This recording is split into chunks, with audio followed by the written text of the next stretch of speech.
सारखं उठलं सुटलं सकाळपासून उगाल्यापासून मावळूस तर चालूच आहे तुम्ही. हा ना, शेतकरी बोर झाला रे. कुठून आणले पारते तिकून खुरपीत पाऊस पडना काय व्हायना दिन झाला काय आचमा झाला. खुरपं कसं काय पण ते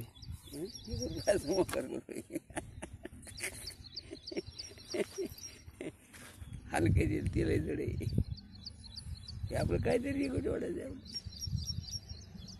काय झालं आज गेलं तर वाढे नाही नाही भेटलं नाही का जाऊन नाही भेटलो काय नाही भेटलो काय करतो मग त्याला काय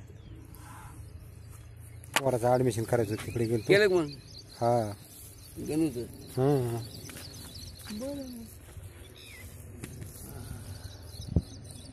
मला जाण खेड कॉलेज हा हा हा गोपी मस्त आहे तिथे आता मराठ बागायदार आहे मोकळा बाग चांगला बागायदार आहे. काय करा ह्यात काम झालं त्यात. नमस्कार मित्रांनो हे बघा मी आलो आहे आमच्या इथल्या गुलाबबाबाच्या शेतामध्ये आणि बघू शकता गुलाबबाबाचं चाललंय खुरपायचं काम. आता त्यांच्या खुरप्याची साईज बघा. हे बघा हे असं अशा पद्धतीचं खुरपं आहे. याला बांबूची दांडी पाठीमागं. आणि आता तुम्हाला प्रत्यक्षात गुलाबबाबा थोडंसं ओढून दाखवते की ते खुरपं काम कसं करतं तेच आपल्याला बघायचं आहे. हे नवीन जुगाड आहे आणि हे काम कसं करते. तर चला आता आपण प्रत्यक्षात बघणार आहे गुलाबबाबाचं खुरपं काम कसं करते बघूया आपण. हे बघा बघू शकता मित्रांनो तुम्ही झालं गुलाबबाबाचं काम करायला सुरू. हे कापसाच्या शेतामध्ये खुरपायला सगळ्यात सोपं जेणेकरून बसून माणूस ताठत नाही आणि मस्तपैकी ओढून असं गवत मुळीसकट उखडून येते त्याच्यात आणि कापसाच्या छोट्या छोट्या झाडाला त्याच्यामुळे इजासुद्धा पोहोचत नाही.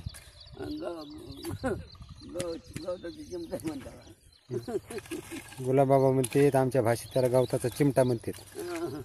चला आपण त्याचं एक प्रकारचं ते जुगाडू खुरपच म्हणू. जे की कापसाची सोंगणी करायला मला तर सगळ्यात अतिउत्तम पर्याय वाटला आहे. ज्याला छोटीशी आवताच्या पासेसारखी पास आहे आणि एक छोटं आवतासारखंच काम करते ते. बघा तुम्ही बघा सरळ बघा गुलाबबाबा ओढून दाखवायलेत कशा प्रकारे त्यांचं काम करते.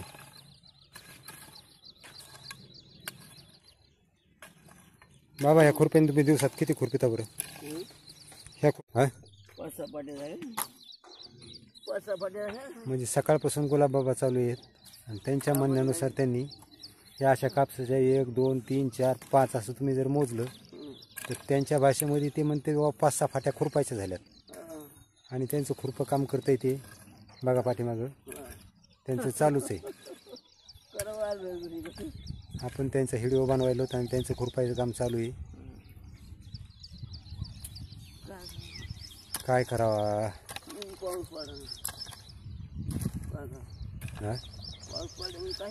हे असे बघा म्हाताऱ्या माणसाची जुगाडू डोकेबाजी असती आणि त्यांना खाली बसून खुरपायला येत नाही. 2 पायावरती बसायला येत नाही, मांडे घालायला येत नाही म्हणून त्यांनी हे जुगाड उपलब्ध केले मित्रांनो त्यांच्यासाठी. बघू शकता तुम्ही कसं रान होते त्यांनी 2 साईडनं आवताचा तास गेलेले मध्ये कापसाची लाईन आहे आणि मधलं गवत काढण्यासाठी ते अशा खुरपाचा वापर करायलेत. आता तुम्हाला वाटण हे काय दाखवायला लागलाय पण खरोखरच मित्रांनो खूप छोटी पण कामाची वस्तू आहे ती. जिथं मी तर पहिलीच वेळ बघितली. कदाचित ह्या व्हिडिओच्या माध्यमातून तुम्हीही बघा ते कसं असते. आता ते जवळ हातात घेऊन मी तुम्हाला त्याचा आकार दाखवतो. बाबा बघू दे तुमचं खुरपं. हे बघा अशा पद्धतीने बनवलेलं आहे. असं वाकडे याला छोटी पास आहे आणि त्या पाशीला शेवटून धार बनवलेली आणि त्यांनी ते असं ओढलं की त्यात गवत उपटून येतं त्याच्याबरोबर. आणि वजनाला एवढं भारी नाही आहे. साधारण 2 किलो वजन असेल पूर्ण ह्या बांबूच्या दांडीसोबत. हा आणि त्यांच्यात मस्त चालतंय जुगाडू खेळते. चला आपण बी ओढून बघू त्यांच्याबरोबर. दाखवतो तुम्हाला ओढून. हे बघा हे अशा प्रकारचं ते असं धरतात आणि याला असं ओढतात जेणेकरून हे गवत असं कदाचित तुम्हाला व्यवस्थित दिसणार नाही. हे बघा असं गवत ओढून येते आणि अगदी कापसाच्या झाडाला चिटकून ते ओढून घेतात. हे बघा हे असं अगदी आडवा थांबल्यासारखं दोन झाडाच्या मध्ये फक्त आडव्या पद्धतीने ओढीत चालतात जेणेकरून छोट्या छोट्या गवताच्या मुळी खालून ते निघून जातं आणि ते गवत उपटून पडते.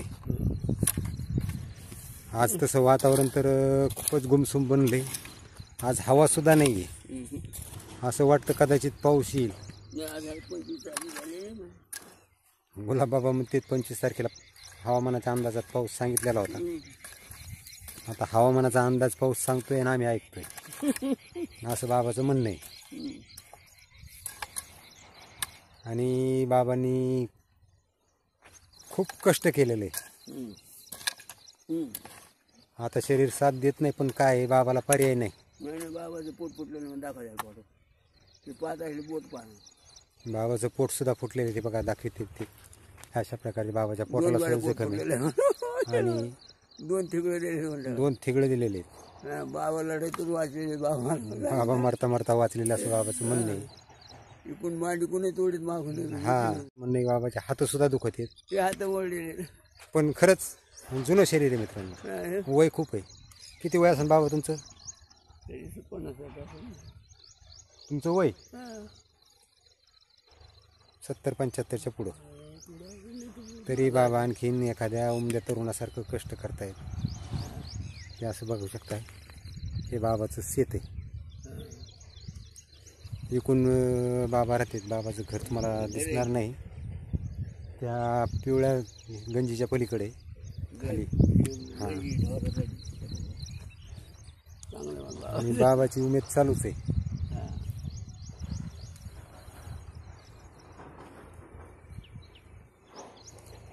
चालायचं मित्रांनो.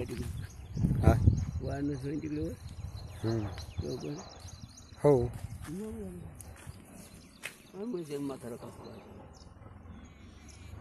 आम्हाला तुमचं खुरप्याचं जुगाडच लय आवडलं. काही म्हणा